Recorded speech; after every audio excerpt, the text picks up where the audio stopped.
consortium as a body for university outreach professionals and allied, professionals to just come together for the following objectives very quickly.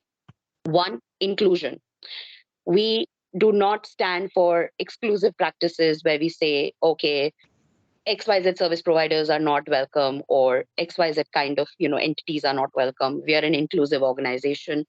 We want to improve access to universities for tier 2 and tier 3 foundation schools, community schools, charity schools, and we want to make sure that this intellectual capital that we are building here is also putting itself to good use for impact. The third is learning and development, because we want to make sure that outreach professionals, whether they recognize it or not, are also counselors. We are facing students every day, we're talking to them, but we are not nearly trained enough to have those conversations with students, which is a huge problem. And we need to come together and say, okay, we need to start training outreach professionals to have better conversations to guide students. The fourth is innovation through collaboration. So ensuring that we don't function in silos as universities. We don't function in silos as universities. We come together as professionals and say, okay, how can we do better work? With that, Dr. Raj Kumar, it is our absolute pleasure to welcome you to the first ever Legends of Outreach. It is envisioned as a limited edition series of conversations with legends who have changed the face of university outreach in the country. And you are the first name that came to our mind, and we had to have you. And thank you for accepting this. So, Ankur, over to you to introduce Dr. Rajkumar in a much more detailed manner. Good evening, sir. It's an honor to have you here with us. I mean, Bhakti told me beforehand that do not, after seeing Professor Raj, do not overflow with emotions because you have worked with him so closely and you are so passionate about him. So I'll try to keep it short and brief. Professor Dr. C. Raj Kumar is the founding Vice Chancellor of OP Jindal Global University. The university has grown.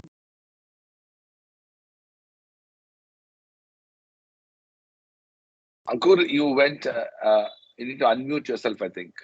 Sorry, sir. Yeah, So, yeah. I think you can hear me now. Yeah. So, Professor Dr. C. Raj Kumar is the founding Vice Chancellor of OP Jindal Global University. The university has grown from a class size of 100 students to over 3,000 plus students that are recruited every year. The university was established in the year 2009, and the story, just as they say, is history. With 12 faculty members today, Jindal has more than 1,000 plus faculty members from across the world. The university has collaborations with some of the top universities around the world, even including Ivy League institutions in US. Professor Dr. Rajkumar is a Rhodes Scholar. He is an alumni of University of Delhi, University of Oxford, Harvard University, and Hong Kong University. Sir is an institution builder. He is somebody that we all look up to in the Indian higher ed space, not only in the Indian higher ed space, but the global higher education space. He is somebody that is very, very insightful, knowledgeable about the overall development of the higher education sector in India. His article yesterday that came out in the Indian Express has already gone viral, and a lot of you have spoken to me about it. I mean, how wonderful are his thoughts on the policy changes that have been happening in the Indian higher education space. It's an absolute honor, as Bhakti said, to have Sir with us. I mean, we could not have asked for a better legend to be opening our first Legend of Outreach series. So we are grateful, sir, to have you here with us. We also, I mean, on a personal level, I have worked with OP Jindal. I have worked with Sir on a personal capacity. I have seen him work day in and day out for outreach. I mean, I really, when I thought of Professor Dr. Rajkumar and I was speaking to Bhakti, I said, he's one guy who has the energy that maybe you and me together do not have. I mean, doing five schools in a day. Morning, he starts at 7 a.m. till evening 10 o'clock. He is on the road. I have personally traveled with him internationally. In a 5 days, we have covered 4 countries non-stop. He has traveled. He has had the same energy of talking to students, talking to parents, talking to principals, talking to teachers. And even after 5 schools, it's never enough for sir. He will ask me, Ankur, what else we can do? I have 1 hour. We should go and do talk to this school. We go and talk to that principal. So I mean, I've been amazed as somebody who is as accomplished as Professor Raj, for him to have a same zeal as we have.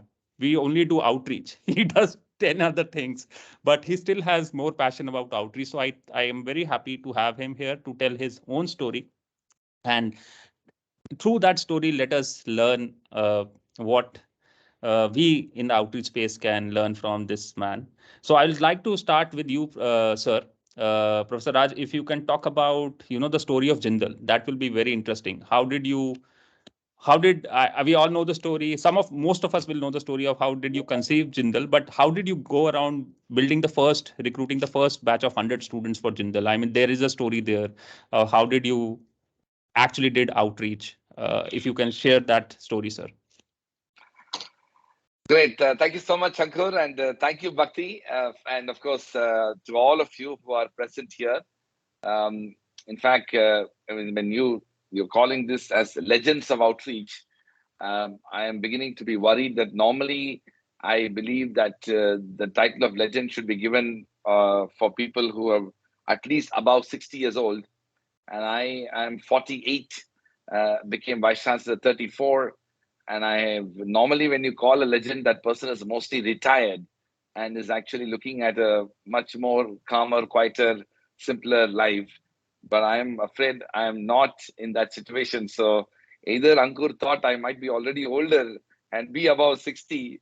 And so hence you're calling it as Legends of Outreach. But be that as it may, I'm very happy to be part of this wonderful group, because I should tell you that, in some ways, we all are part of a group which is actually a group that never existed probably a few decades ago in the higher education space, and also are internally struggling to find an identity, a legitimacy, a credibility, and acceptability in the spaces in which we are working. Because the larger imagination of Indian higher education is about, the public university system, whereby you create a university and you just don't do anything else, and students turn up, and students are fighting to actually come. No professor, vice chancellor, director of IIT, director of IIM from any public university, no principal of any college in the public sector have the sort of faintest idea of what does it actually take to be part of an outreach team, to actually go and promote your institution and idea to people who are probably so kind of it's a very tough space to work with. So I have enormous respect for all of you who are here, because you are already a suspect when you begin your job. You are somebody who is a suspect because you're like this. When we were growing up, there was this the idea of a Eureka Forbes salesperson who's normally well dressed with a suit, and then brings this vacuum cleaner and makes you believe that this is the best vacuum cleaner in the world. I'll solve all your problems, and you will ever after live peacefully. And our own struggles pursuing the idea of outreach is not very different, and the only difference is that people are still much more accepting of a Eureka Forbes salesperson, because that person is expected to be selling a product, an item in the form of a television or a refrigerator or whatever. But then there is a different mindset of anybody promoting an education institution and an academic program, and largely because of the evolution of Indian public institutions, where such a thing simply doesn't exist. There is no admissions and outreach office. There are no outreach professionals. There are no people who need to go to schools and colleges and coaching centers, let alone to actually promote the idea. So in some ways, our situation is much worse than that Eureka Forbes salesperson who has a better start than us. So I want to begin by paying rich tribute to each one of you for what you're doing in an extremely difficult environment, whereby you not only have to promote an idea that you believe in, but also you are met with a far more skeptical group of people who are reluctant to take your idea on its face value. And that actually makes the job, the work that each one of you do extremely difficult and significantly challenging. All right, that's my kind of introductory remarks. But to answer your question, Ankur, the journey has been truly inspiring, and I can only say that it started in a very, very modest manner, as you know a little bit about. I spent good part of my life in India, where I did my schooling and then my early college in Loyola College, Madras, and then Delhi University. And then after which I got the Rhodes Scholarship and went to Oxford, did my master's in law at Oxford and Harvard. And then I got this bug of wanting to build a university in India.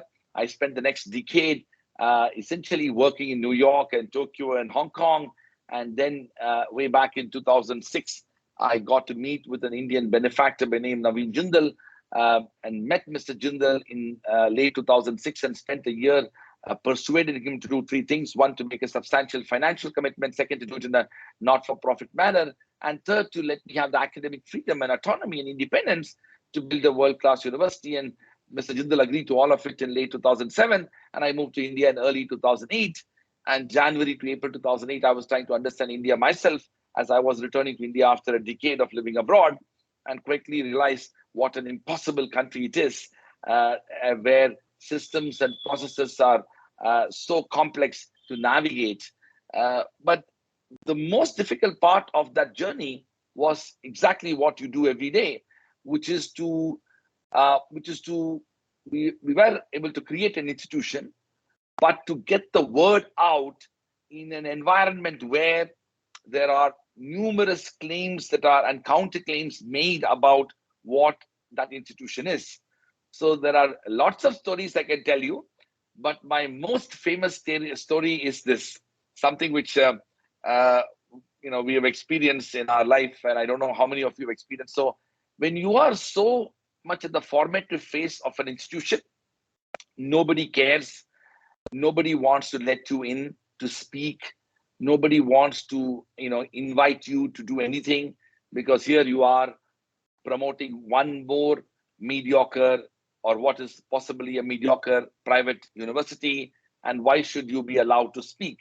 So we would, and by the way, my Ankur, I typically do 8 talks in a day, and my highest was 11 talks. So 5 means I am working half a day. So in a typical day, when it starts around 6:30 or so, when we are outside Delhi, we travel across schools, and I end up landing at a school at 8 o'clock, and then we keep moving it an hour to an hour and a half gap. So I landed up in a school called, I'll tell you the name of the school, doesn't matter, Woodstock School.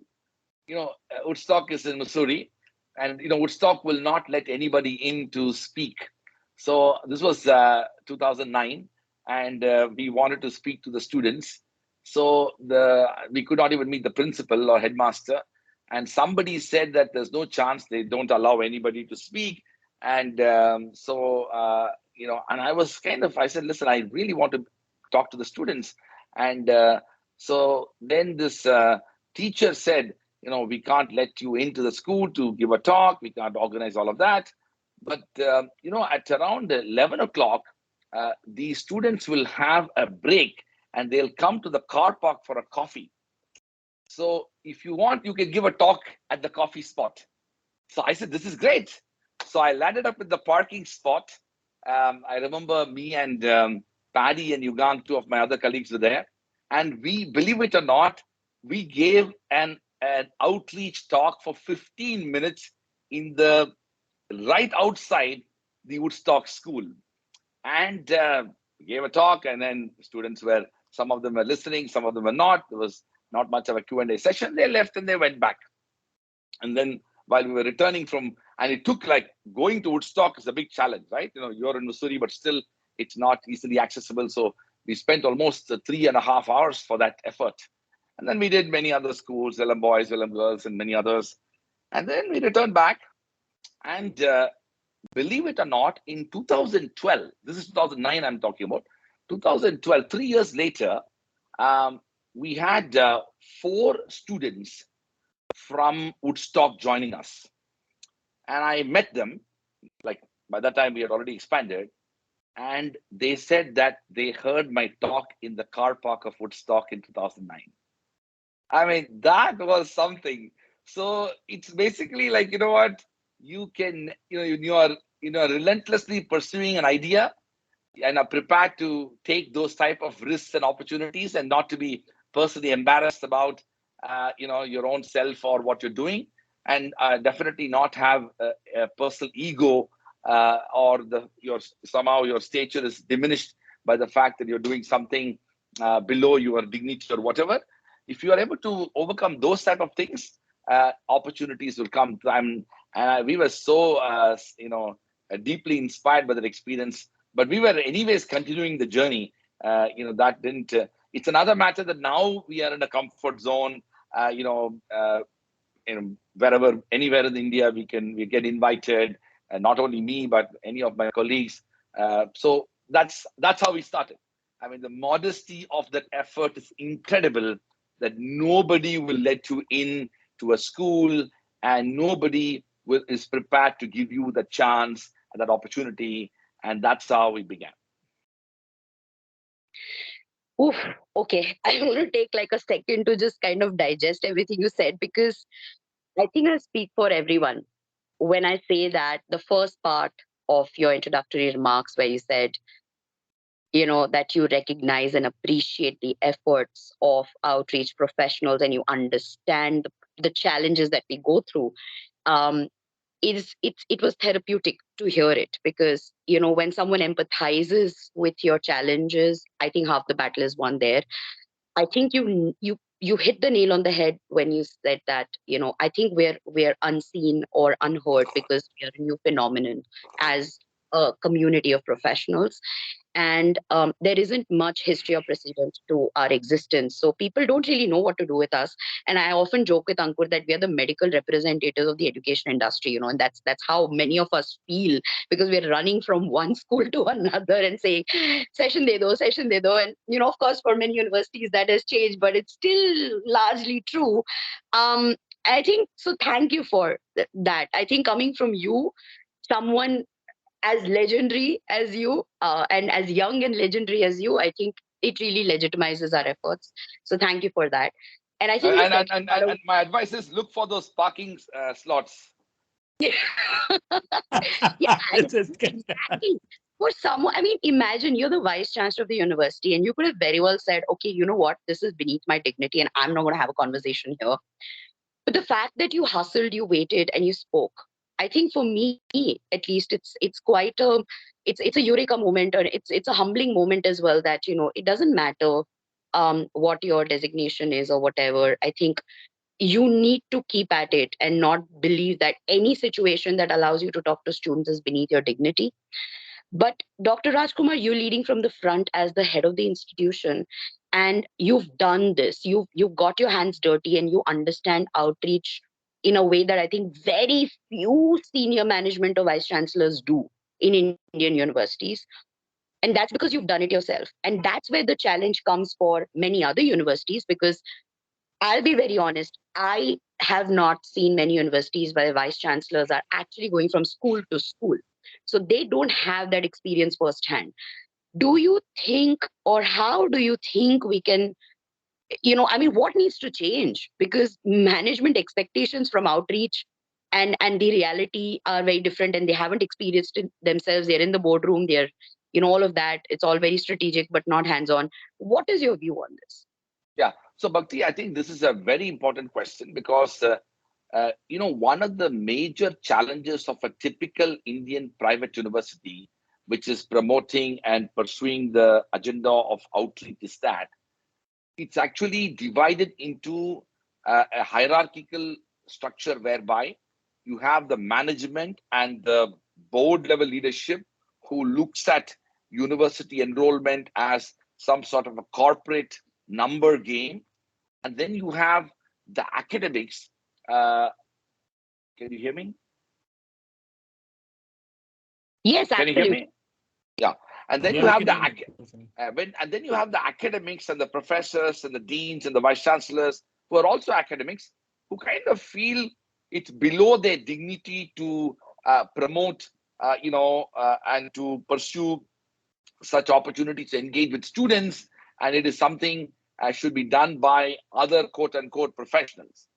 And then you have the outreach professional who, because of these two conundrums, are already put in a very weak situation that they can't, uh, in some ways, they are facing a huge inferiority complex, almost an identity crisis internally, because they are supposed to go and kind of get those students, but they don't have the sort of hand-holding support that ought to be coming out of both these two kind of agencies in that sense.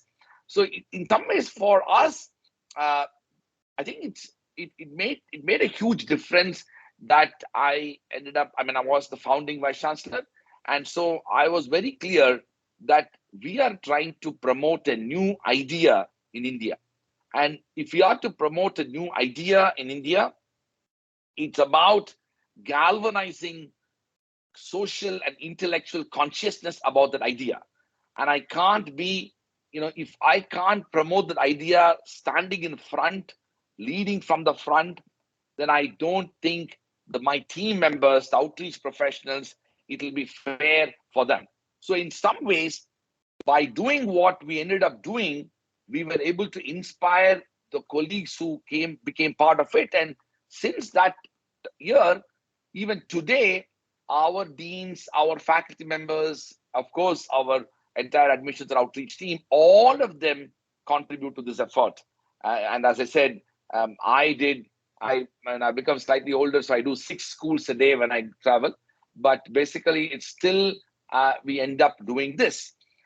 The other thing which I think is very important is that something which I tell my students as well, is that there's a very famous anecdote whereby President John F. Kennedy it was said that he was visiting NASA in the 1960s, and he was going to go and inspire the scientists there. And so when he was visiting NASA, President Kennedy is very people-oriented person, very charismatic. So instead of walking into one particular hallway, he ended up walking into another hallway, which he shouldn't have been. The Secret Service was also walking with him, and he was walking in that direction. And then towards the end of that hallway, there was a janitor, somebody who was sweeping the floor, cleaning up the floor, like somebody who does cleaning work, facilities management team person. And President Kennedy, in his typical style, went up to him and said, "Hi, my name is John, and what do you do?" he said. And then this sweeper looked at him. He's, of course, talking to President Kennedy. And he looked up President Kennedy and said, "I'm helping these people put up a man on the moon." Um, so this janitor could have said so many things. He could have said, "I'm, sweeping the floor, or I'm working in C wing, or I'm doing first floor cleaning." But the janitor says that I am helping these scientists put a man on the moon. Now that means that there was a sense of collective consciousness about the larger purpose and goal that the institution was promoting, which as somebody like the janitor was also conscious of. So in many ways, one of the unfortunate things about many organizations, including universities, is that the vision and purpose for which the institution is advancing its goal does not percolate it to people below, especially the staff who are outreach. And so what ends up happening very quickly is that the outreach staff who are involved in that work very gradually get demotivated. And also, secondly, they begin to question their own competencies, their abilities, and also their own future. And thirdly, another thing begins to happen, which is that they become very cynical about whatever ideas that they are pursuing. I mean, this is all about, you know, kind of hoodwinking people into something that they don't even believe in the first place, and somehow get them connected to the institution. So, in a way, such a is so important to build that vision and aspiration and inspiration that should drive the outreach effort. Everybody in the system needs to be conscious of the larger purpose, and that, I believe, is so critical when it comes to pursuing that idea. Ankur, before you ask your question, I'm just going to say this. We're going to actually edit this response and circulate it to vice chancellors across the country. And hopefully they hear the message loud and clear. Ankur, over to you. Yeah, absolutely. I mean, that's Professor Raj for you. I mean, he said it when he said, if he can't do it himself, why would he ask his team members to do it? So that's the idea and the philosophy that he lives by. But Professor Raj, I mean, one of the things that we also would be very interested as a group to understand. I mean, as we see a lot of new universities coming up, a lot of our colleagues here are working for some new institutions, building outreach teams. I mean, what will be your advice for, what are the core ingredients that one should have while planning a successful outreach strategy, especially in the Indian context? I mean, what is it that they should keep in mind? Yeah. So that's a great question, Ankur. So I think, I mean, there is no doubt about the fact that there are number of new universities emerging, and even the prior private universities are trying to re-energize themselves, reimagine themselves, and are conscious of the changes that are happening in the sector itself. Uh, if you are an outreach professional, I think the most important thing that one should spend a lot of time is to understand and deeply engage with the idea, the vision, the mission of the institution. Something that we unfortunately spend so little time. I mean, most of the time, the effort of an outreach team is to be able to focus only on numbers, and I'm conscious of the fact that as private universities, you need to balance budgets, and it's important for you to achieve those numbers. But I think, as an intelligent outreach professional, you have a larger responsibility towards the community that you are serving, and that community honestly is not just limited to that one student whom you are talking to, but it will include parents and teachers and counselors and the wider education community, who are ultimately, in many ways, are going to make informed choices on the basis of possibly discussions that you might have with them. So it's important for you to spend a lot of time with even the senior members of the management team. And I will say, and Bhakti wanted me to go on the record on this, I would say that every vice chancellor need to spend time with the outreach team. I mean, this is something, unless you are a vice chancellor of a Delhi university where there is nothing like outreach. But if you are, even if you're a private university, of course, but if you're an emerging public university too, if you really want to be able to connect with the student community at large, you want to have your, what I call the field professionals, the people who are at the forefront of promoting the vision and the mission of the university. They need to know you and your voice and your vision and your own reflections about the future. The second thing is important is that the team to whom you are reporting to, including your line managers, they need to be also be supportive of it, because sometimes what ends up happening is that, and this is something which, as a young professional, I can tell you for all of you, is that people don't realize that this is, as much it is a cutthroat competitive industry, so to say. I personally think the way to see it to be is that you are part of a wider community.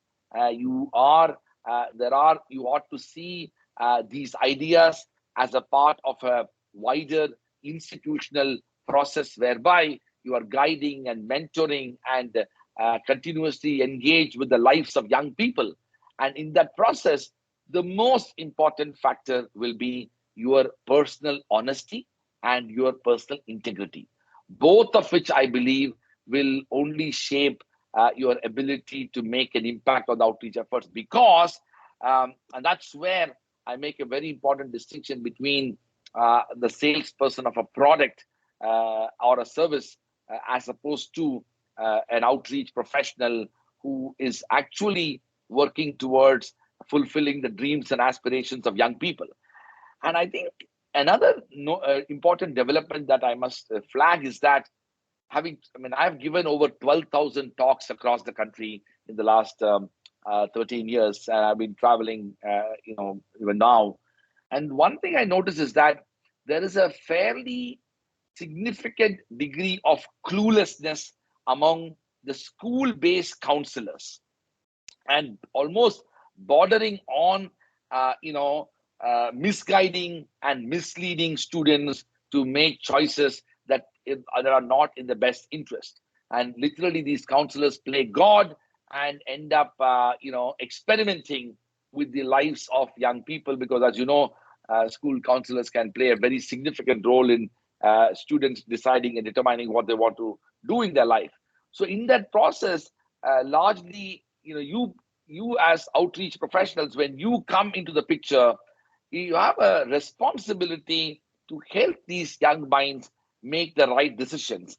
And that responsibility will be based upon the foundation of honesty, integrity, and rectitude, because you are not only kind of sharing an idea in terms of the kind of program or university or school that he or she wants to study, but you also have an opportunity to shape the future of a young person.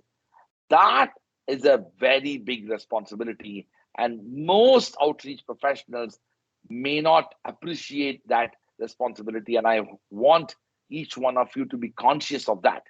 And that also means that you need to become more aware of the workings of the institution, the nature of the program, the curriculum, the course structure, the kind of faculty who are involved in teaching them, the kind of opportunities that the course provides, the kind of information that is needed for students to experience such an education. In a way, there is a very important thin line between, creating, impressing a student about the choice he or she has to make on the one hand, and to aggressively, oversell your own institution. You, of course, have an objective of, recognizing that the school or the program that you are part of is what you would like that student to consider. But at the same time, you also have a larger responsibility towards that young person who is dependent upon in many ways, and will be making some of those informed choices on the basis of what you end up telling them. So you end up actually acting as some sort of a mentor to this student, and that makes that role very significant. Now, it's so difficult to define that type of a mentoring role. It is, sometimes definitions are not possible for something so inherently subjective in nature. But the recipients of that, including parents and the stakeholders who are out there, they know it. They know it when you are promoting an idea in an unfair, overselling manner, or you are doing something in the right earnest, in the best interest of the student. That thin line is what you need to cultivate and be on the right side of it, because it's not that one student who ends up applying to you. It's about your larger reputation that you want to build in that community. Thank you. And I think the huge takeaway for me from this conversation right now is that outreach professionals have to stop looking at themselves as marketing or salespeople, and have to start looking at themselves as also counselors to a very large extent, and they play a huge role in the future choices that students are going to make. So I think, and also keeping ourselves updated and ensuring that, we're not just going by the book and the pitch that we've been trained to go by, but making an effort really to know more about the institution beyond the confines of, who we interact with on a regular basis, and also keeping up in general with larger trends in the industry globally. And I think that's one thing that I've seen very rarely, that outreach professionals in India, I don't think most of us know global best practices. We are not making an effort to read about what has been done with successful countries like the United States, or Australia or UK, and what did they do in the last decade, good, bad, and again, how can we learn or not from those practices as well. And of course, TOC hopefully will be able to facilitate that as well. Dr. Rajkumar, when we sent out the registration form for this session, we had asked, participants to share any questions that they have. We got so many, and they were so interesting. So we're going to now go straight to audience questions, and I'd like to call Afreen. Afreen is an assistant professor of law at BITS Pilani, and Afreen, please go ahead and ask your question. Is Thank you so Afreen here much, with us? Bhakti. Yeah, Yes, go ahead. thank you so much, Bhakti, and thank you so much, Ankur. First of all, nice to see you, Professor Raj. It's always a pleasure. I think we also interact at so many different levels, and really nice to share the panel here today. I think my question basically deals with the fact that as a young professional who's starting their journey, right? I have also seen, OP Jindal grow in that level. What are those tips and tricks to keep in mind, especially when we are reaching out to, school professionals, counselors, coaching centers, because we are starting new, we don't have a background as such to showcase. In my case, I would suggest that, I am a purely academician who's been working in the field and now trying to sort of make a mark in the outreach field. So one question is related to things to keep in mind while starting off. And secondly, do you think there has been some change post pandemic, specifically in terms of the offline versus online outreach? So these are two questions I would want you to address. Thank you. Yeah, thank you so much, Afreen, and such a pleasure to see you. Congratulations, and I'm so happy to see your own journey and evolution from where you started and where you are today. So, Afreen, first of all, I'm very happy that you are part of the session, because you are an example of the kind of transitions that one might go through in one's career, from being a staff person who work on administrative responsibilities to an academic, and then to do both of them together. So all of this means that you are reflecting the kind of trends that will become more and more common in the future, especially in the private education sector. Listen, when you are new, you have an idea. It's very, very important, again, as I said, to be committed to that idea and to pursue that idea with kind of relentlessness. I mean, honestly speaking, India is a vast country, and it has a very strong, opinionated student community and parents community who make choices. One of the things that uh, uh, I was reluctant, but I still wrote yesterday in the article that Ankur mentioned, is that our education system is like a huge caste system. It's a reflection of the kind of prejudices and biases that society has. At the pyramid of the caste system is the IITs and the IIMs, and then the central universities. Then there are state public universities, and then NITs and ISERs and all of them. And then we are all way down in the pecking order. I mean, if you are a private university, you are already a suspect. You are out there, and so both from a parent standpoint and from a student standpoint, there is already so much of skepticism and arguably even negative impressions surrounding the status of you as an institution. So in that milieu in which you are operating, for you to be able to drive home the vision for your institution, the most important thing you can do is to have your conscience and to act with honesty and integrity. When you do that, there are three things that will happen. First, you would be convinced about what you are engaging with. Second, the person whom you are talking to is more likely to believe a more modest sense of what you as an institution and you as an individual are claiming than a kind of elevated, unreal, fantasy-oriented idea of what you are essentially promoting. And the third thing that happens is that something that we also realize is that people talk to each other. So this is a kind of a word of mouth type reputation is so important, because ultimately human beings are social creatures. They talk to one another.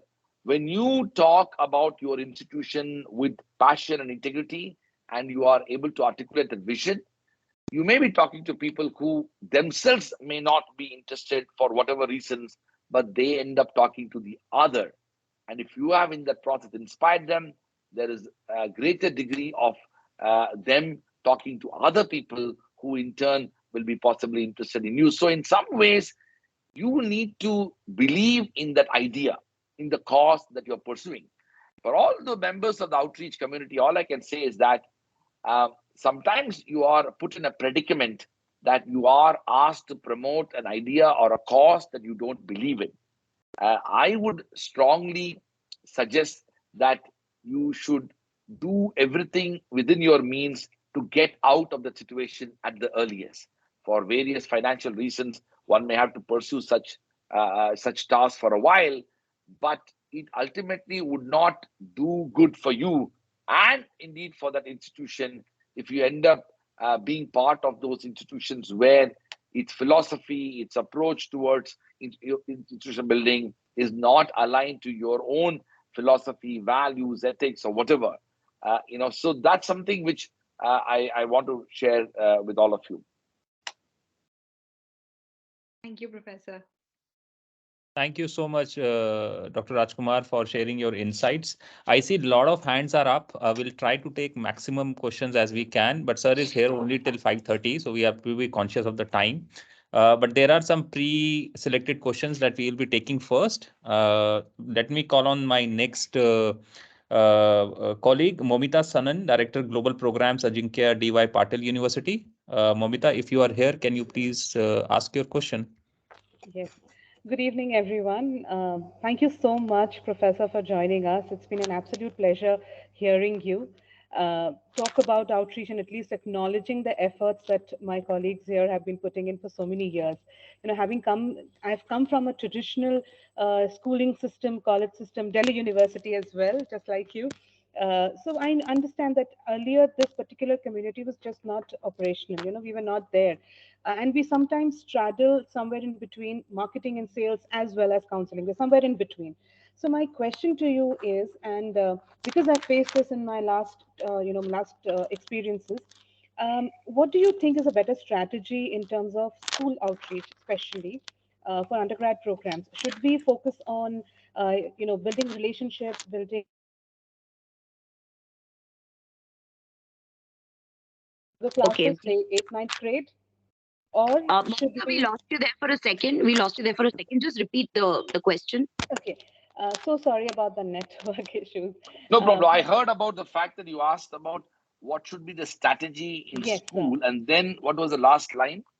So strategy in school, option one, should we focus on building relationships with students from a younger age, say build associations from 8th, 9th grades onwards, which leads to further, a deep relationship when the student is actually selecting the undergrad program? Or should we just look at the current year numbers and go for 11th and 12th? What do you think is a better of strategy? Thank you so much, Momita. It's such a pleasure to see you. Listen, it's both in a way, because it also depends upon the particular situation you are in. There is no one size fits all situation. If you have a larger outreach team, then I believe there should be people who are engaging with different type of schools and are talking to people both from the 7th, 8th, and 9th standard towards, and helping them make those choices, because ultimately several of them are going to make choices about which group they end up studying in the 11th and 12th. So talking to them actually might make sense. If you have a smaller outreach team and have lesser resources, then you are more conscious of what's going to happen in the current academic year. And so you end up obviously talking to the graduating students and focus a lot more of your resources on the 11th and 12th standard students. But either ways, I will say this, that you also mentioned about how to connect with. I think the best part of this is that not to look at schools from a kind of instrumental standpoint of they providing students to your your institution. I think it's important for you to be genuinely interested in the future of young minds. I mean, I think this is connected to it's connected to what we all do as being in education. I mean, all of us, I believe, can be doing so many other things in life, but we have chosen to be in education because there is some part of us which has sufficiently motivated us to do, to pursue this calling in life. It is beyond our ability to do it well. It's about our own natural sense of interest, a deeper calling that we are pursuing. I was recently watching this fascinating movie, which I'm sure several of you watched. It's an old movie called Good Will Hunting. If you watch that movie, Good Will Hunting, the whole idea was, I mean, he was a mathematical genius. He was able to solve, math problems. Matt Damon plays that role, which, as a janitor, he would solve these problems which MIT professors would struggle. And one of his professors wanted him to become a field medalist or whatever. But ultimately, Matt Damon decided to pursue his own calling in life. And for him, at that time, his calling was to pursue a dream girl who he fell in love with. But now it could be very, very many things. He was good at mathematics, but that doesn't mean he had to do that. So for all of you who are doing what you're doing, ask a very important question. Is this something that you're so passionate about? Because if you are in the kind of work that we are doing, you need to be constantly be in a position to share your idea and your vision and inspire people and galvanize that consciousness tirelessly. And every person whom you talk to, that 7th or the 8th school you are going to go on that one day, those students are meeting you for the first time. They expect the same degree of excitement and enthusiasm that you started off in the day. So I think it's absolutely critical that outreach professionals need to feel that they have a responsibility towards the study and career choices that the young people make, and that becomes the foundation for your interaction with the school counselors, the teachers, the principals, and then the parents and the students and all of that. Thank you so much, Professor. That was very insightful. Thank you. Thank you, Dr. Rajkumar. I think you're just setting new benchmarks for targets of 8 schools a day. No worries, no problem. All right. So I'm going to now call upon Sudarshan from VIT University. Sudarshan, if you're here with us, please go ahead and ask your question. Good evening, everybody. Good evening, Dr. Rajkumar.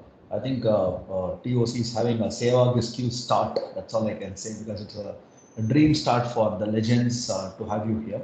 My question is, I mean, we at VIT, we are very, very new to outreach. We haven't, done outreach for a long, but then we've just started this year. So one of the difference between the landscape of North Indian universities and South Indian universities, that is something which I thought I should ask you, because primarily North Indian universities look outreach from a perspective of marketing. Whereas if you look at most of the South Indian universities, it's still the professors who are the face of the institutes. There is this divide between academics and marketing. Now, how do we effectively use professors to get into outreach and then maximize it? Because what we find is the connect that some professors, I'm not generalizing, but some professors, the connect that they have with grade 10 students and grade 11 students or grade 12 students is quite widened in nature. Now, how do we bridge this gap? Yeah, it's a great question, Darshan. Well, listen, talking about North and South India, listen, I mean, I strongly believe that you'll be very surprised at how similar these both North and South are when it comes to outreach efforts. Now, of course, VIT founder is a very, I've known him very well, and in fact, he's a Loyola alumni, and he was heading our alumni association. Uh, I think the real issue is not so much about North and South. It's about disciplines that you are promoting as well. You see, if you are, let's say, running an engineering college and have and STEM disciplines like VIT, for example, or even BITS Pilani or Manipal to some extent, where there are other disciplines, but STEM dominates in a way, you don't need to do a lot of outreach as others have to. I mean, you are actually in a very good situation because we are a three idiots country, right? I mean, most of us, most Indian kids want to study, become an engineer to figure out what they want to do in life. So you don't have the kind of challenges that pure arts, humanities, social sciences, even law, and those disciplines have, because they are already in an extremely difficult terrain to not just persuade people to study in that university. Most of the time, they are persuading people to not become an engineer or a doctor. Yeah. And that's a bigger effort altogether. And I do that all the time. I mean, that's what I do. Most of the time, I'm in Chennai and Bengaluru and Coimbatore and other parts of South India and say, you know what? Listen, don't become an engineer. There are other things to do in life. So the point I want to make is that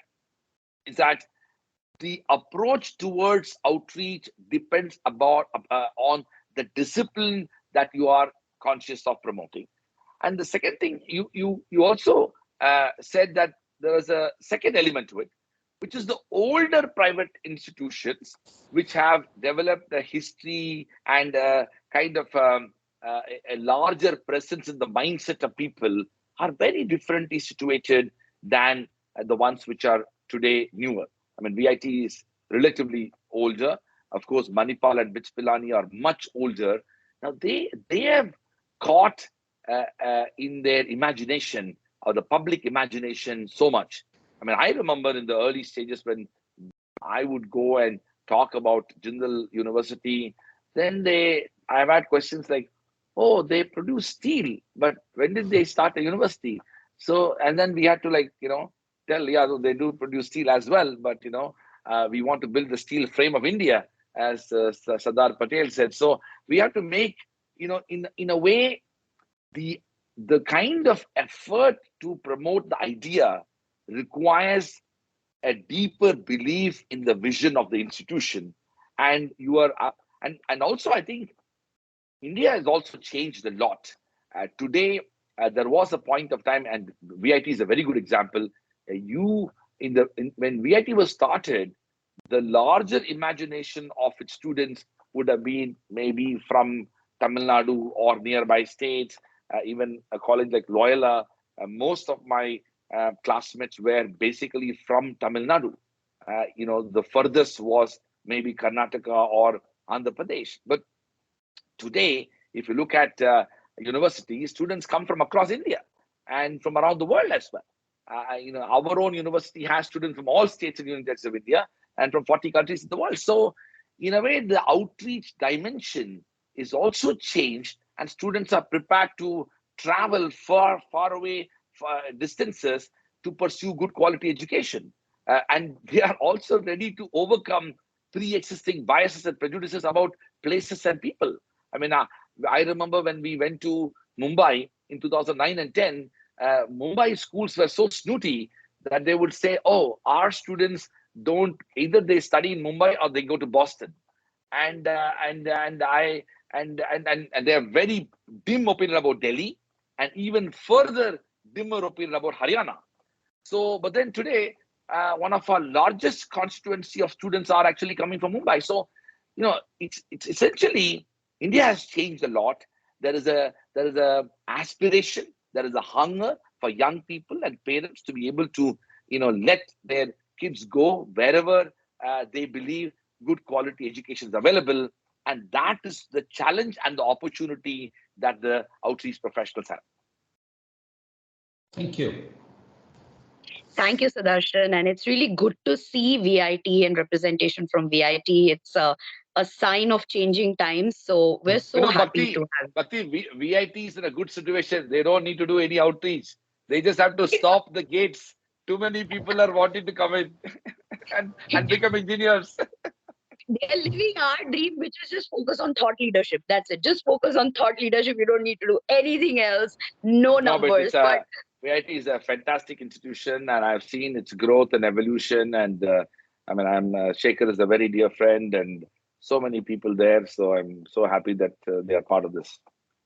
Absolutely. And kudos to VIT for having such a progressive mindset, because you can also look at it the other way that, there are institutions that can rest on their laurels and glory of, for the courses that they provide or the legacy that they have. But an institution like VIT is really inspirational because they are saying that, yes, we know what we are and we've been around and we are good and we offer engineering, but we still feel the need to connect with schools and students. And I think that's great because you can change the narrative when it comes to engineering colleges and how they do outreach, because you can add so much value to the whole conversation and opening up minds beyond engineering, because the best fit conversation, I think, when it comes from the horse's mouth, which is engineering colleges, would be taken much more seriously by students and families than if it came from liberal arts institutions or other institutions who they think anyway we are trying to dissuade them from engineering. So thank you for joining us.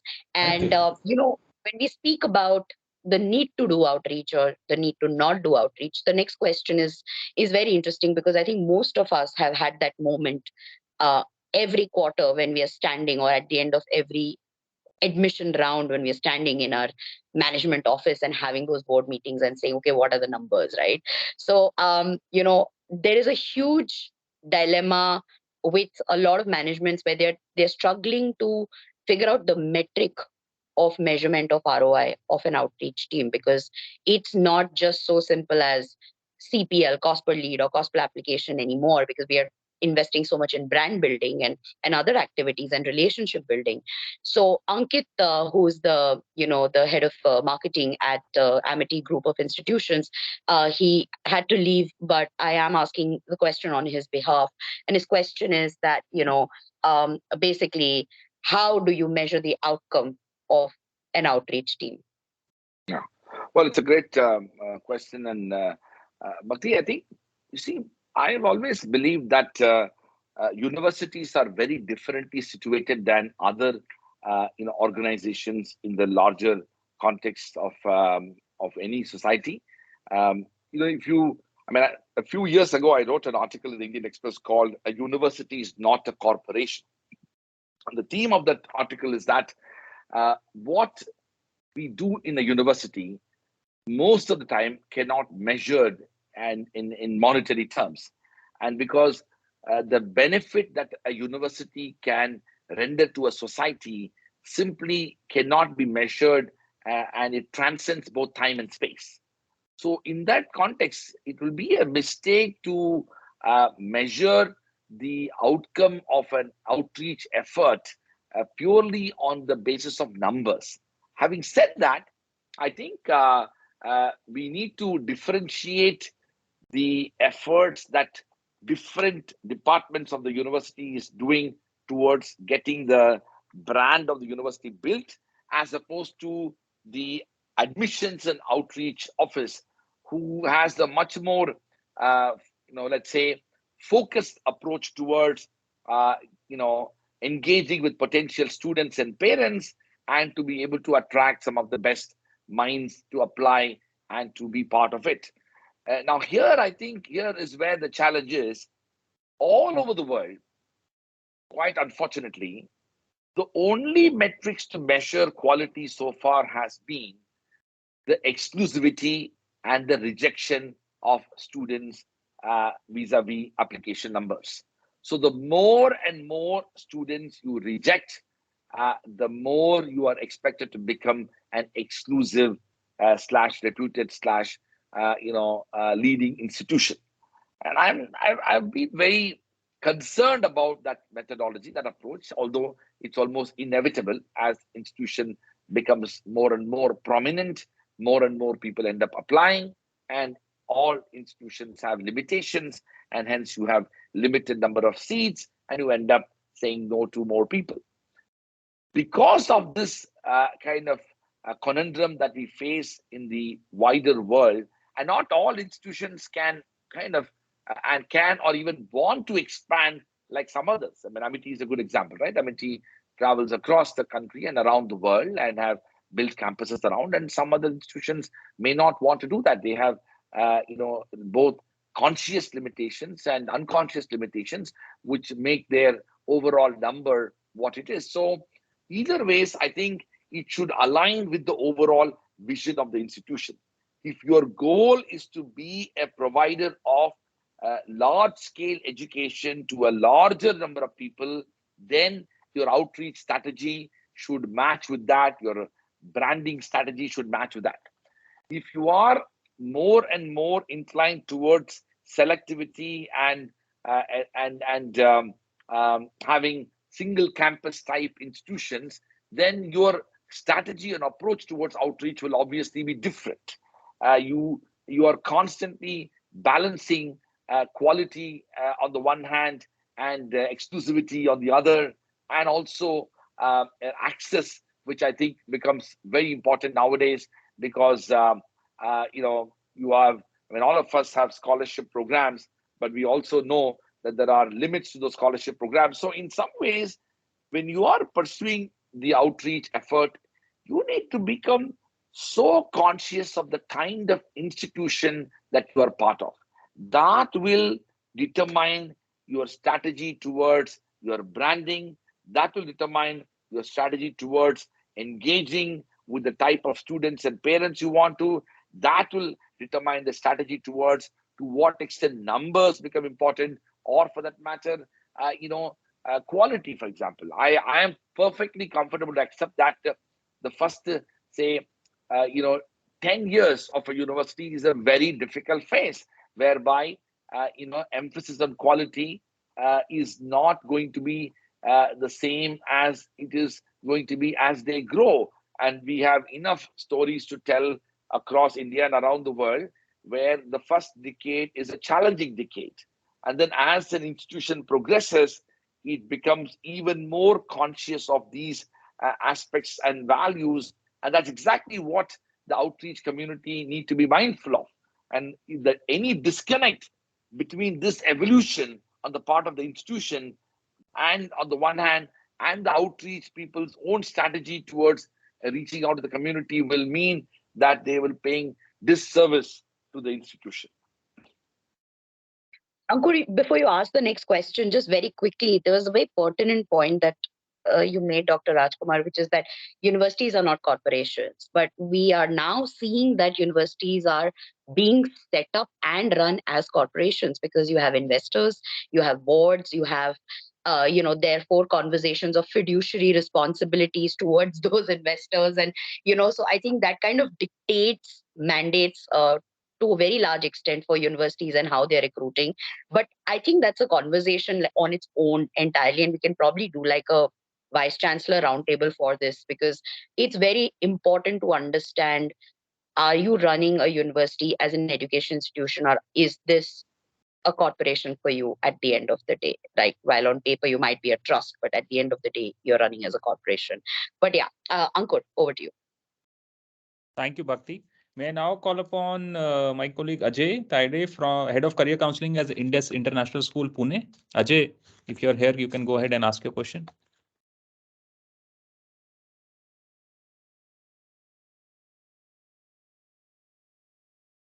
Ajay, are you around?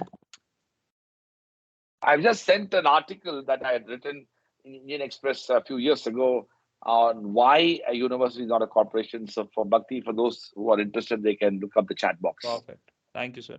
I think Ajay is not here, but he had a very good question from a career counseling perspective.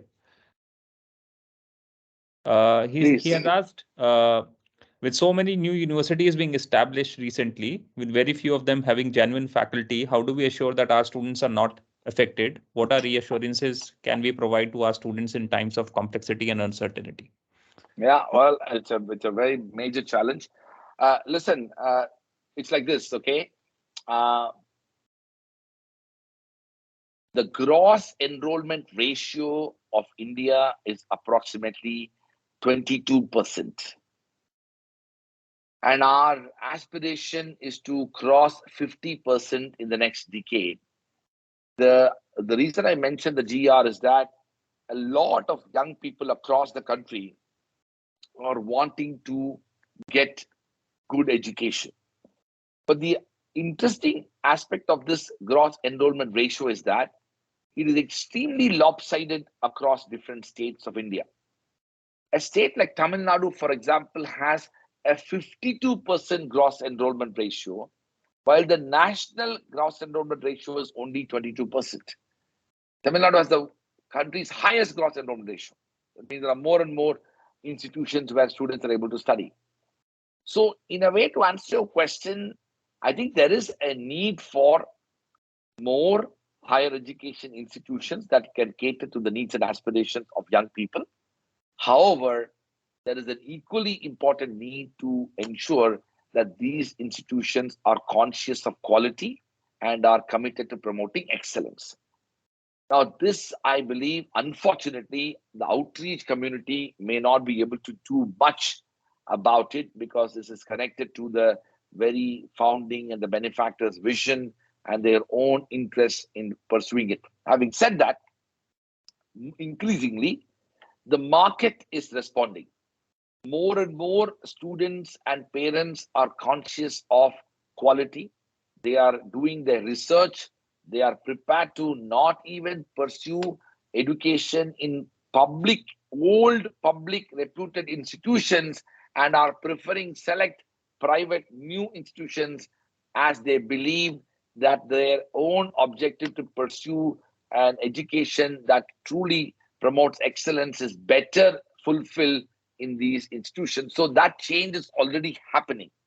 History and pedigree are not only the criteria for determining, making choices as to where they want to study. So in some ways, outreach professionals will also have a choice to align themselves to those institutions which are better aligned with their own commitment towards being part of an idea, because ultimately you are promoting an idea, a vision. The point about standards is becoming a very serious matter, but there is silver lining there because that silver lining is shaped by the choices students are making and the overall internationally evolved competitive environment in education too. There was a point of time, maybe 10, 15 years ago or 20 years ago, the Indian imagination for international education was limited to United States and UK and maybe parts of Europe. Now you have at least 20 other countries, including Singapore, Hong Kong, South Korea, Taipei, Japan, North America, Western Europe, and of course, Australia, New Zealand, which are attracting Indian students. As if that was not enough, we have several thousand Indian students going to Ukraine to study medicine. And then you have students in Kazakhstan and Uzbekistan and Kyrgyzstan who probably are also studying medicine. And of course, the elephant in the room, a large number of Indian students studying medicine in China as well. So in some ways, there is enough scope for a significant expansion in the higher education sector in India, so long as that expansion is conscious of quality and excellence. If it does not, is mindful of that, the students have choices both in India and abroad. Thank you so much, sir. Thank you so much for that insightful answer. I am just conscious of the time. There are a lot of hands that are up. I'll request all the people who are asking questions to be brief so that we can have the maximum benefit of the next. I see our old friend Himanshu there. So maybe Yeah, Himanshu can answer the question. yeah. Himanshu, go ahead. You can ask your question. Hi, Dr. Raj. Glad to Hi, see Himanshu. hear you all the time. I won't take much time, but I really appreciate when you said, and I can share a lot of stories here, but then I would want to share one thing and ask you that you asked about you told us about the collective purpose, so I put it two ways. One, that this is not my job, that kind of feeling when we get that this is not my job, and of course you are an example of telling us when you can even tell us, like quickly I'll say that in India we have large numbers and we have to carry huge number of brochures when we visit schools, right? And I'm a witness of, so our team was there, Jindal team was there, four of the team were traveling, and then I think four people were part of the outreach team, and then we had two cars and we had no place for the brochures. So the options were either to dump the brochures or to dump a couple of people from the team, right? And you were the one who took 5 minutes and created space for three, right? So what my question here is, where do we say? So I'm not asking where do we say it's not my job. On the other side, there are people like, I take that privilege of telling you that you say it's my job. A lot of times, Dr. Raj will take a lot on him. A lot of times, Bhakti will take a lot of him. A lot of time, somebody else will take a lot of them. So the balance of both sides. One, it's not my job. How do we balance that? On the other side, there are people like us who want to do a lot of stuff. Like I created a record of 33 meetings in 3 days. So how do I balance myself also? It's a selfish question for myself and for the entire team. Balance of both. One, it's not my job. Second, it's my job. How do we balance both? So, Ankit, sorry, Himanshu, what I would say is the following. Uh, you see, I mean, there are two things here. One is that if you have a team, there are going to be some degree of diversity in the team, and there will be people who are going to be doing more than others. My own approach to all of that is that at an organization level, you can set up minimal standards of efficiency and professionalism and even deliverables and things like that. And HR people are very good at doing that. But there is something beyond that minimum standards, which is only done by example setting. It's people watch other people do what they are doing, especially when you are holding positions of power and responsibility, and they are far more persuaded by those type of behavior, and then are adapting themselves to that type of behavior.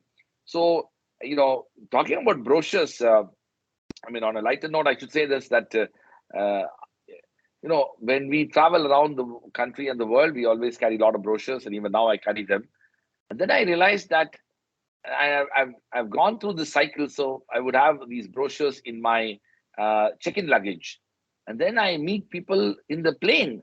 Then I said, you know what? Okay, now I need to carry some as hand luggage. So I and those hand luggage brochures are smaller than the larger brochures. So we print it in the shorter brochures and carry it hand luggage. And then I realized sometimes, even after exhausting hand luggage, you are walking into a restaurant or you're not prepared to have an outreach meeting, you meet somebody. So now I've made tiny brochures, which can be pocket-sized brochures, and you never know who you meet up. Maybe you meet somebody in the loo or something. So you should have a brochure handy to give it away. So the point is, it becomes part of your, life, and to be able to engage with people because you believe in that idea. Now, of course, there will be people who may not be in that league, and I don't expect everybody to be in that situation. So there are some of us who are, who pursue this as a calling in life, and there are some others who may be doing it as a job. Thank you so much, sir. Uh, Thank you, sir. I loved his small brochures. It's a real small one. It's pocket size. Really? You know, Yeah. Yeah. we all grapple with It's this, right? I think we it's come up with it's new it's sizes it's like the and it's like the toilet version of the elevator image. It's like amazing, man. Very quickly, I just want to give opportunity to maximum people to ask questions to Professor Raj. He's such a wonderful person. Mr. Bharat, if you would like to ask your question, please. Yes. Good evening, Dr. Raj. This is Bharat Bhardwaj, and I have no experience of outreaching. I'm very new to this community, just 3 months old, and by accident or incident, I've been pulled in because I went to a counselor for my son's counseling. So, but I have experience of my education from IIT and did my MBA from FMS, worked for various countries, and it's an interesting field, definitely. I read your article regarding becoming Vishwaguru, India can become Vishwaguru and it comes to my mind Naranda and Takshira of those times. So there are two factors which I believe. One is because the current private, although the education should be the responsibility of the state, but unfortunately it is a ratio challenge there. We have more number of people than the facilities available today. But when it comes to the private universities, you find a lot of politicians or the capitalists pumping their money and they're making it. Although you said it's not supposed to be profitable or kind of corporate, but this is happening. So when we see this, Takshila and Nalanda was built on values because talent was attracted there and education was free. I have seen very less kind of universities like Kasturba Medical College was built on those values, and still there they provide 100% scholarship to the first 1,000 if you have ranked 1,000 in NEET. It's 100% free education. So that's the reason you attract talent, and even most of the world universities which are built on this formula, they have done exceedingly well. Second point is how do you put a standard to education? Like for healthcare, we have continuous medical education program, and do we have responsibilities to put that ethics in the education as well? That all our educators are, they should continuously update themselves, and there should be some kind of check and credits on that. So these are Great. my 2 points. Yeah. Well, thank you, Mr. Bharat. Listen, now, why don't we take a few more questions and then I'll Yeah, answer all yeah, of them yeah, together. yeah. Charu, you can I go think next. Charu and then Harshita both ask Yeah, your questions and yeah. then Raj Kumar. So, hello, Dr. Raj. I think I'm very privileged because I'm meeting you 2 months in a row together, and this is really, really an honor. And so, thank you for that Bangalore visit, and it has really left an indelible mark, at least on me. And so, my question is, I had shared last time also that we have been doing a lot of outreach last year and the year before that, of course, online. And the stalwarts who are sitting here, I'm sure, were also enjoying that phase of not carrying brochures around and just jumping from one Zoom room to another. Also, what do you feel is the future of outreach? Is it going to arrive at a hybrid model, or is virtual still going to rule the roost? Or any thoughts on this whole virtual outreach, essentially? If Perfect. Okay, Thank you. Thank you. perfect. Harshita, your question. Hello, am I audible? Yeah, go ahead. Yes, Sachita. Yeah. Okay, yeah. Thank you so much, firstly, for this opportunity. It has been very enriching to listen to Sir and to all of you. I'm also an academician and I'm trying to also understand this discipline a little better. And one of my questions is that it's a very basic question. How does one approach outreach in terms of different institutions? Like, if we are going to school, if we are going to another college, if we are going to a tuition center, if we are going to say a parents meet, how does the outreach differ? Because it is not the same audience that we are referring to. The another question that I have is, at what stage in a university, like when one applies also for an outreach program, at what stage of a university does a university actually need people in outreach?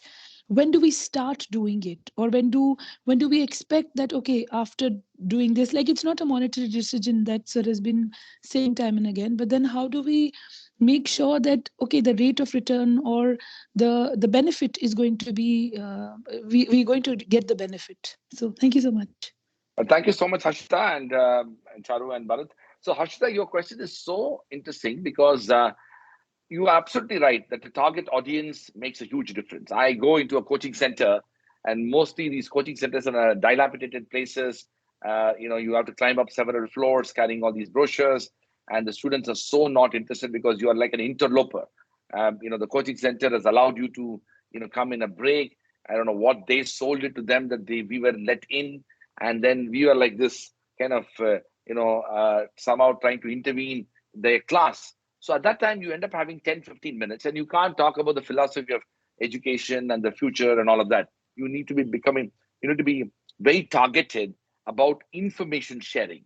And most of the time, you are sharing a very limited idea, a limited perspective, share some information, and allow, if you have 15 minutes, allow at least 5 minutes for a short Q&A session.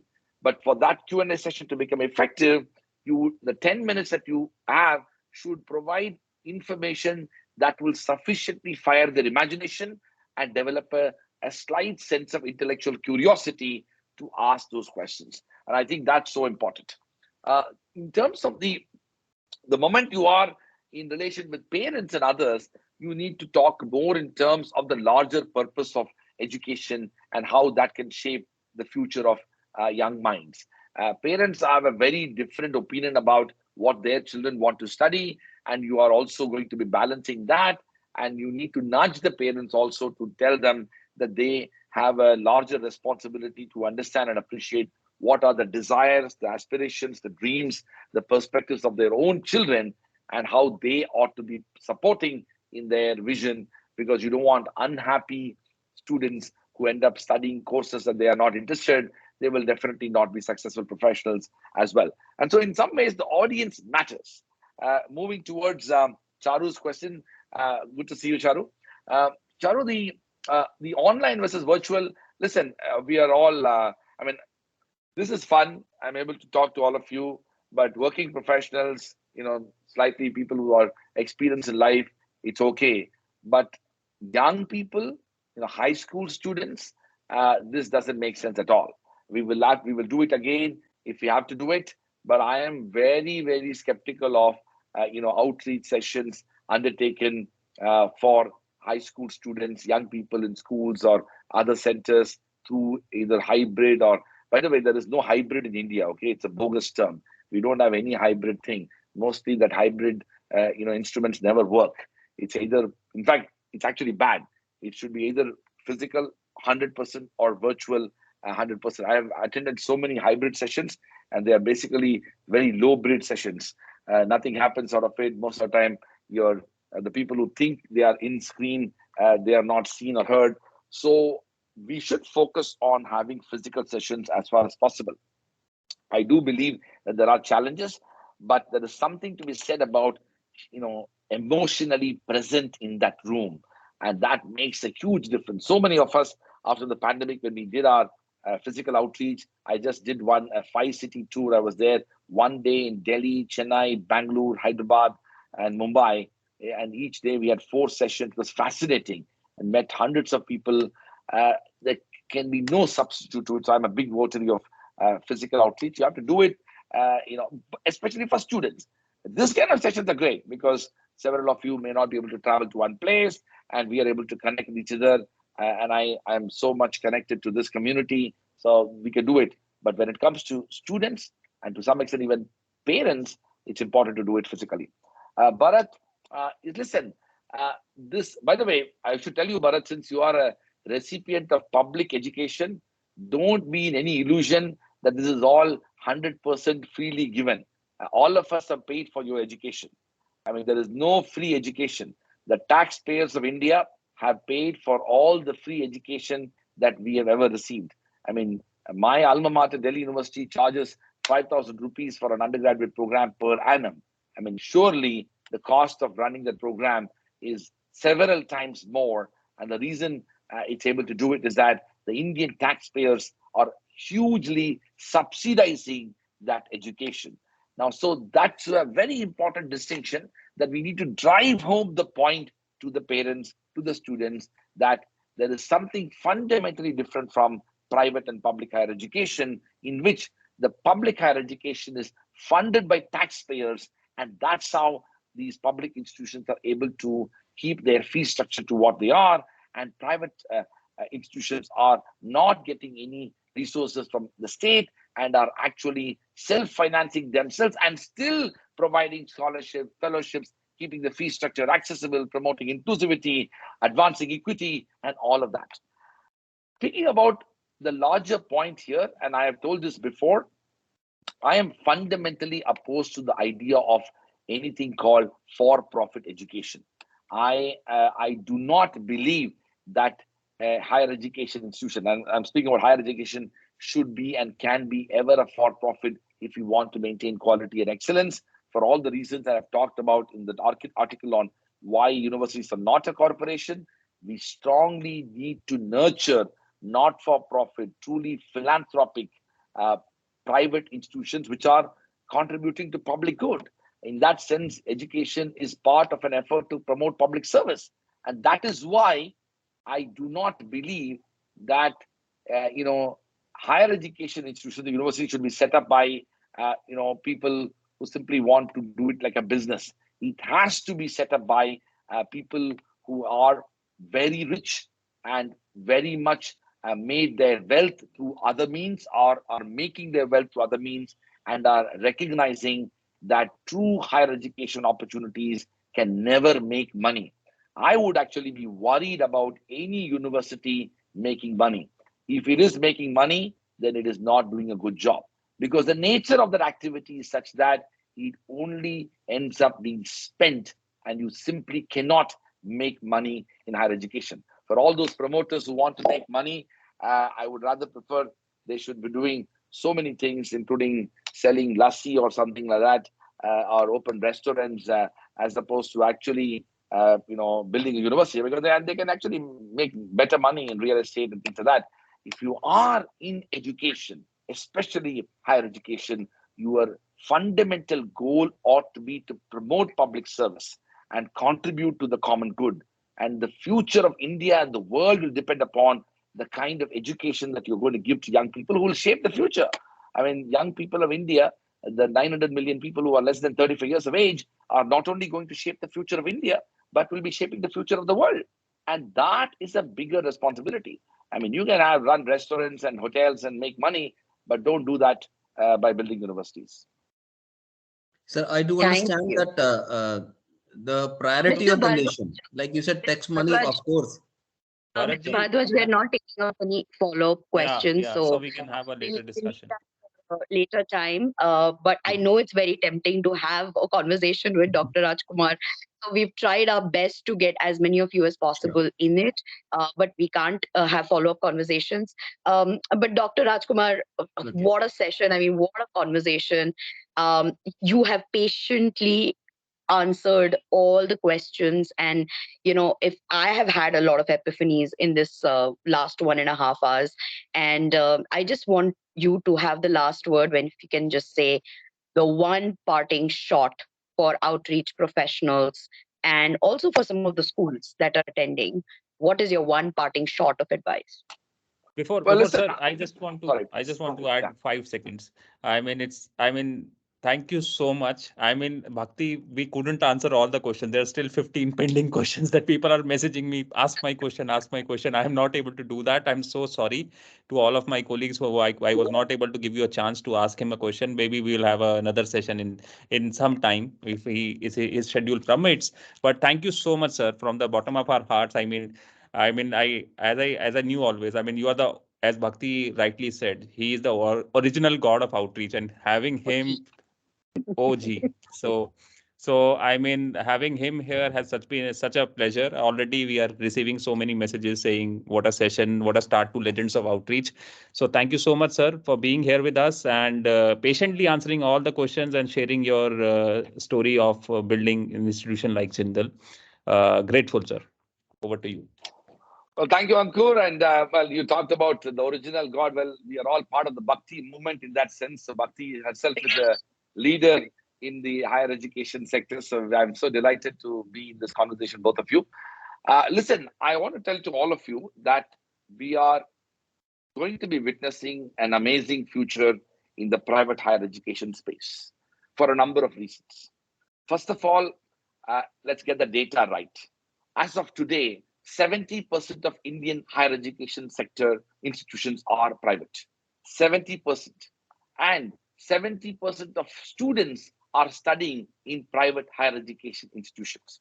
So despite all the talk about the public institutions, the reality is the private institutions are dominating both in terms of the number of students who are studying and the number of institutions which are making a difference.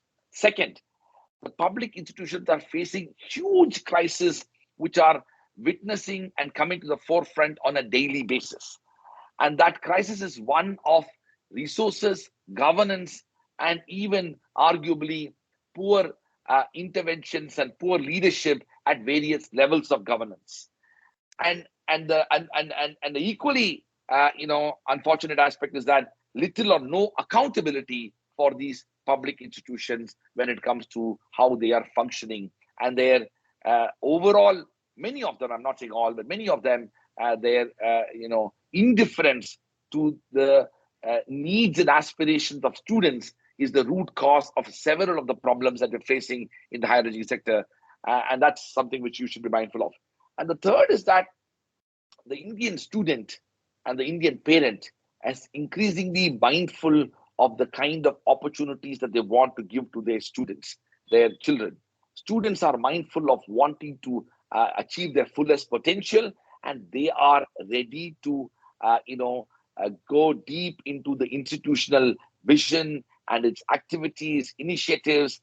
I mean, think about it. When I went to college, most of the time we didn't care much about what is the curriculum and the course structure. Do I have interdisciplinary electives? What kind of opportunities that, today, if you talk to high school students, I do sessions across the country, and, if I want to speak to them for an hour, it goes till 2 hours because they're asking questions about in the third year, can I take this elective? Or if I take this elective, how many credits will I get? Or if I do this internship? Imagine a high school student talking about what is going to happen after the next 5, 10, 15 years. So there's an enormous expectations that unfortunately cannot be met by, a typical public institution. And that's where private institutions make a very big role. And the fourth bit is that the private university space is also changing. Gone are the days when you can end up creating sort of mediocre, for-profit, private, dubious, fly-by-night operators and end up offering degree programs and because you didn't have anything better to do or you are making a quick buck. Today, more and more students are wanting to be part of good institutions in the private sector, and that means you need to be discriminating about where you want to be part of when it comes to doing outreach. And the fifth, I think, is something which you should become conscious of, is that how do you upgrade yourself? What kind of, educational journeys that you will have to pursue, because you need to upskill yourself as well. There's a very nice phrase which says that what got you here can't get you there. And so you have done very well to do where you are. But if you were to get to the next level, you need to be ready and willing to pursue graduate education, master's degree programs, specialize yourself in different aspects of education, to what kind of how pedagogy influences teaching, why research is important in a university, what kind of collaborations work and don't, and why mental health is a challenge in education institutions, and what should be universities and schools doing. Those are the type of issues that you need to become conscious of as you become part of the outreach community. So I want to end by saying that the higher education sector in India is going to grow leaps and bounds. If our aspiration is to build a $5 trillion economy, we will be investing more and more on education. All kinds of diversified set of institutions, including public and private, will be playing that role. but I do expect that the private sector is going to dominate that sector more and even more than now what it is. And we may be waiting to see how the international universities are also, to what extent they will play a role in the larger imagination of India's higher education future. So, अच्छे दिन आगे हैं.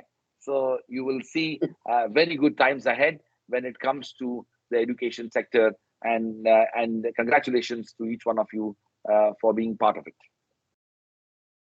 Thank you, Dr. Raj Kumar, for an absolutely mesmerizing 1.5 hours. I think we're only 10 minutes overtime, which is not too bad usually for sessions like these, especially in India. I think we tried our best to keep it short, but you were phenomenal, needless to say.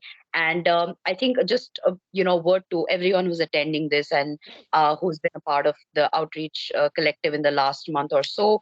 Our attempt is to bring you learning opportunities, opportunities to get inspired by people like Dr. Rajkumar, and to learn. Because at the end of the day, if we don't keep learning, and this is something we keep preaching to students, but we are not learning at all. So if we don't keep learning, we're not going to grow, and we have to walk the talk. So let's get our act together and let's equip ourselves so that we're able to lead students better and work more collaboratively and innovatively, not just with each other, but also schools and service providers.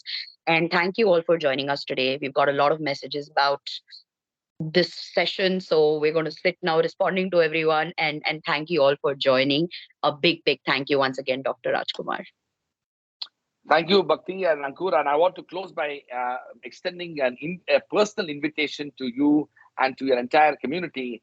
I want to say that at your convenience, I would like to host all of you physically on our campus. We'll take care of everything. You don't need to, you just land up in Delhi, and we will welcome all of you to our campus, spend a few days there, and we'll host all of you, because I think we need to be doing this together.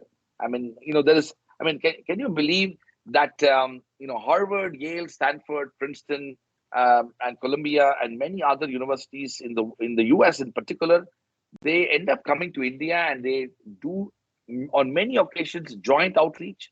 I mean, think about it.